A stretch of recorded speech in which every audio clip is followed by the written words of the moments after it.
کیا مولانا مودودی نے اپنی کتاب خلافت و ملوکیت میں حضرت عثمان کے بارے میں تنقید کی ہے؟ یہ جھوٹ ہے جی، آپ خود پڑھ کے دیکھ لیں. میرے پاس ایک بھائی آئے، مجھے تو خیر بعد میں پتا چلا ان کا تعلق داعش کے ساتھ تھا. تو عرب ملکوں سے یہاں آئے، وہ عرب میں ہی پیدا ہوئے تھے، اردو بھی ان کو اچھی آتی تھی کیونکہ ان کے ماں باپ پاکستانی تھے. تو اور عربی ان کی ایک نیٹو لینگویج مان چکی بھی تھی، اور دنیاوی طور پہ پڑھے لکھے بھی تھے، انگریزی بھی ان کو آتی تھی.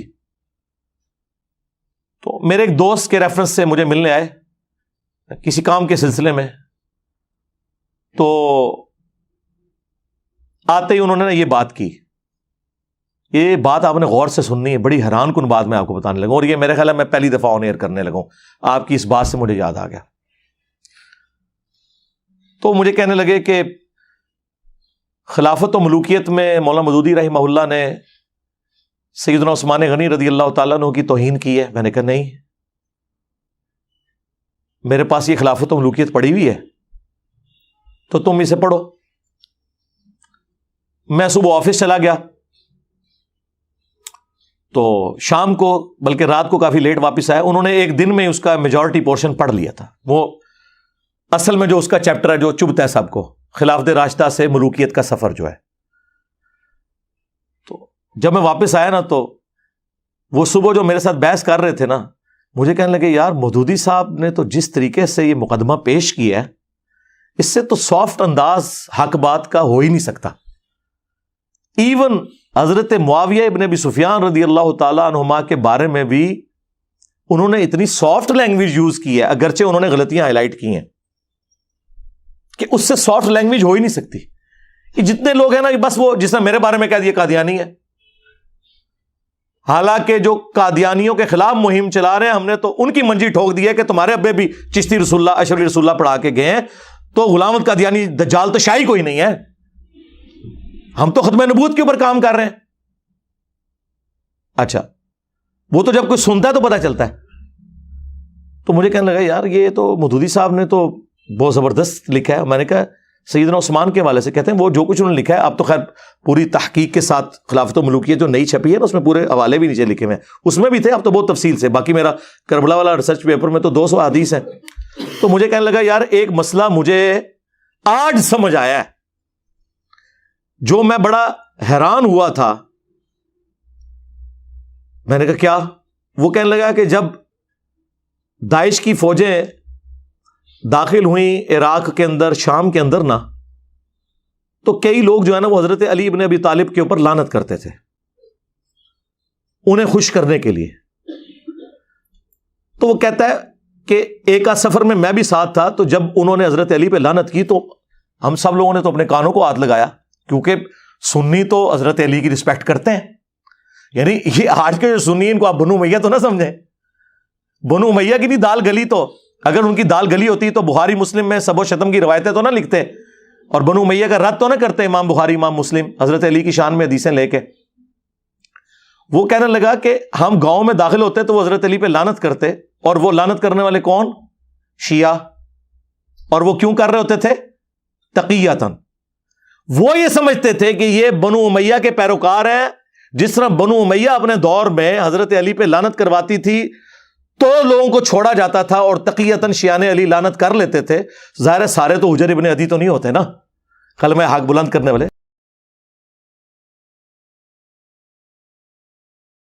اور وہ بھی جائز ہے جان بچانے کے لیے اگر کوئی کلمہ کفر بھی بول دے. سورۃ النحل میں آیا ہے اور سورہ آل عمران میں بھی آیا ہے، تقیہ بھی کیا جا سکتا ہے، کلمہ کفر بھی بولا جا سکتا ہے اگر آپ کا دل ایمان پہ ٹھکا ہو. تو کہتے ہیں ہم بڑے حیران ہو، ہم استغفر اللہ پڑھیں کہ یار یہ کیا بکواس کر رہے ہو. تو وہ آگے سے کہتے ہیں کہ نہیں، جو بنو امیہ ہے وہ تو ہم سے ڈیمانڈ کریں گے یہ. تو کہتا ہے کہ اس وقت ہم لوگ پھر ان کو یہ کہتے تھے کہ یار یہ تو بڑا گناہ کا کام ہے، ہم نے یہ کیوں کروانا ہے، ہم تو چاروں خلفاء کو مانتے ہیں. ٹھیک ہے، اور جو ان کے امیر وہ تو خود سید ہونے کے دعوے دار ہیں، اپنے آپ کو ہاشمی کہتے ہیں. یہ میں کوئی داعش کے فضائل نہیں بیان کر رہا، میں اس وقت علمی گفتگو کر رہا ہوں.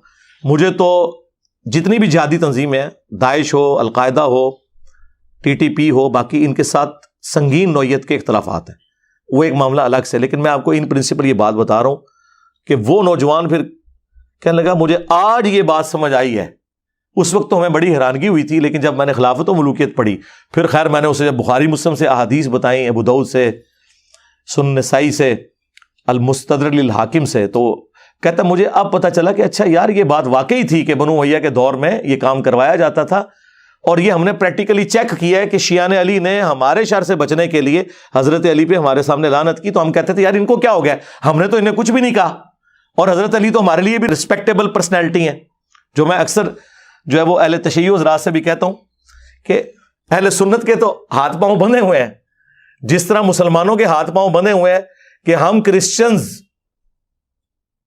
کی رسول اللہ کی شان میں جو گستاخی ہے یا خاکے بنانا، اس کے اگینسٹ غصے میں بھی آ کے تصور نہیں کر سکتے کہ ہم عیسیٰ ابن مریم کی توہین کریں، کیونکہ ہمارے ایمان کا حصہ ہے۔ ہمارے نزدیک جتنا بڑا کافر رسول اللہ کا انکاری ہے اتنا بڑا کافر ہی حضرت عیسیٰ کا انکاری ہے۔ لا نفرق بین احد من رسلی، مرتبے میں فرق اپنی جگہ، تفضیل بین الرسل وہ حق ہے، تلک الرسل فضلنا بعضهم علی بعض، لیکن تفریق بین الرسل یہ کفر ہے۔ لا نفرق بین احد من رسلی، بلکہ سورہ النساء میں تو آیا جو اللہ رسول میں یا رسولوں میں بھی آپس میں فرق کر دے وہ بھی پکا کافر ہے۔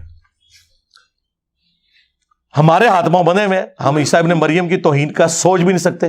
وجیہا فی الدنیا والآخرہ ومن المقربین، ہمیں کبھی وہم بھی نہیں آتا۔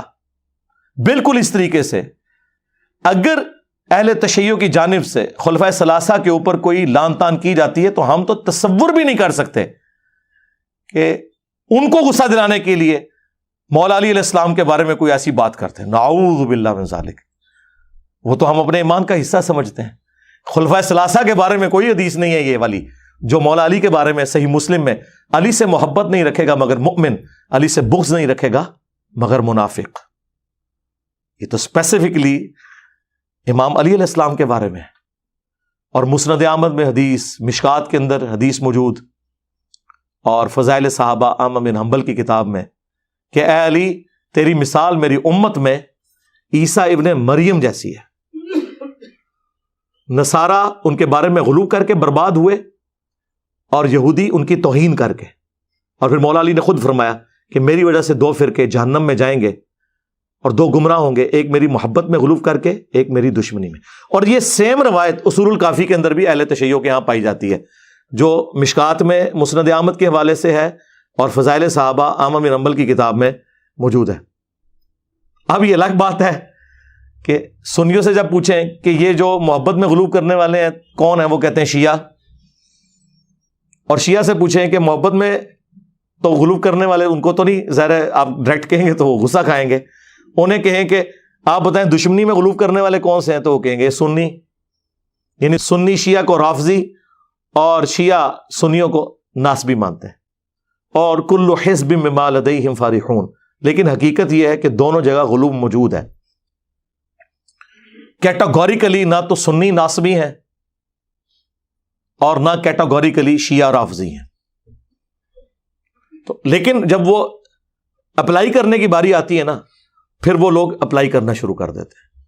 تو آپ اندازہ کریں کہ آج کے دور کے اندر بھی یعنی وہ مسکنسیپشن جو صدیوں سے چلتی آ رہی تھی، جو کتابوں کی حد تک تو درست تھی، لیکن وقت کے ساتھ ساتھ میں سمجھتا ہوں کہ عمر بن عبدالعزیز رحمہ اللہ جو اسلام کے پہلے مجدد ہیں، انہوں نے جس طریقے سے اس ایشو کو ہینڈل کیا، قیامت تک کے لیے اس فتنے کو دبا دیا جو بنو امیہ کے ممبروں سے لعنت ہوتی تھی 60 سال تک، اور انہوں نے سورۃ النحل کی وہ آیت خطبے میں داخل کی، ان اللہ یأمر بالعدل والاحسان۔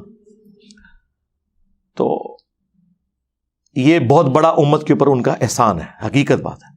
باقی تفصیل کے لیے آپ میری ویڈیوز دیکھ لیں اور میرا کربلا والا ریسرچ پیپر پڑھ لیں، اس میں ساری احادیث میں نے نقل کی ہیں۔ اور یہ جو تماشا لگایا ہوا انہوں نے کہ نہیں جی وہ تنقید ہوتی تھی، لعنت نہیں ہوتی تھی، تو مسلم شریف میں واضح الفاظ موجود ہیں، لعن اللہ ابا التراب 6229 صحیح مسلم کی حدیث۔ اور تقی عثمانی صاحب کہتے ہیں نہیں وہ بخاری میں ایک حدیث سب کی ہے اور سب کا مطلب تنقید ہے، حالانکہ وہی حدیث مسلم میں تھی، لیکن اس سے اوور لک کیا، یا اوور لک کیا، اگر اوور لک کیا تو بہت خطرناک ہے، یہ تو منافقت ہے، اور اگر جہالت کی وجہ سے کیا تو سرکار اب سمجھ لیں، لیکن نہ یہ اپنے مفتیوں کو جاہل ماننے کے لیے تیار ہے، نہ منافق ماننے کے لیے تیار ہے۔ مسلم شریف میں واضح الفاظ تھے، لعنت کے الفاظ موجود تھے۔ بہرحال مولانا مودودی رحمہ اللہ نے جس پیشن کے ساتھ اس چیز کو ہائی لائٹ کیا خلافت و ملوکیت میں سمجھتا ہوں اس کام کو اگر 4 چاند کسی بندے نے لگائے ہیں نا تو مولانا اسحاق صاحب ہیں رحمہ اللہ۔ مولانا اسحاق صاحب نے قیامت تک کے لیے رافضیت اور ناصبیت دونوں کے خلاف ایک بند باندھا ہے، اور الحمدللہ اس مقدمے کو میں نے ایک عام فہم انداز میں حدیثوں کی نمبرنگ کے ساتھ اپنے ریسرچ پیپر واقعہ کربلا کا حقیقی پس منظر 72 صحیح الاسناد احادیث کی روشنی میں، جس میں 200 روایتیں جمع کی، 72 میں نے شہداء کربلا کی نسبت رکھی، اس کے اندر پورا مقدمہ کلیئر کیا، جسے شوق ہو تو دیکھ سکتے ہیں۔ باغ فدق آپ کے مطابق مینیجریل ایشو تھا، لیکن اگر نبی الاسلام کے وارث نہیں ہوتے تو اس کے اوپر میں میرے بھائی پہلے بول چکا ہوں، میرا موقف یہ ہے کہ آج کی ڈیٹ میں ایشو ریزالو ہے۔ جن لوگوں کے ساتھ مولا علی علیہ السلام نے اپنی زندگی میں کمپرومائز کیا، یعنی خلفائے ثلاثہ، اہل تشیع کہتے ہیں کہ تقیہ کیا یا امت کے وسیع تر مفاد میں کیا، سنی کہتے ہیں نہیں دل سے کیا، دونوں اپنے اپنے موقف پہ قائم رہے، اینڈ رزلٹ کیا ہے کہ کیا، ٹھیک ہے۔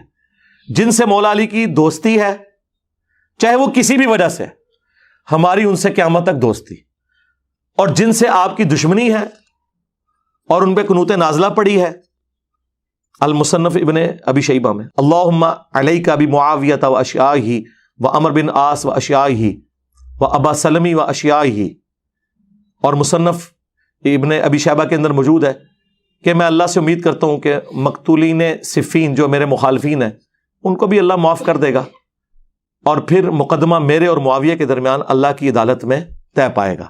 تو مولا علی نے معاویہ بن ابی سفیان رضی اللہ تعالیٰ عنہ کے بارے میں اس مسئلے کو، چیپٹر کو کلوز نہیں کیا، وہ چیپٹر آج تک کھلا ہے اور وہ کھلا رہے گا، اسے کوئی بند نہیں کر سکتا۔ جہاں پہ چیپٹر کلوز ہے اسے کلوز رہنے دیں اور اتحاد امت پہ کام کریں۔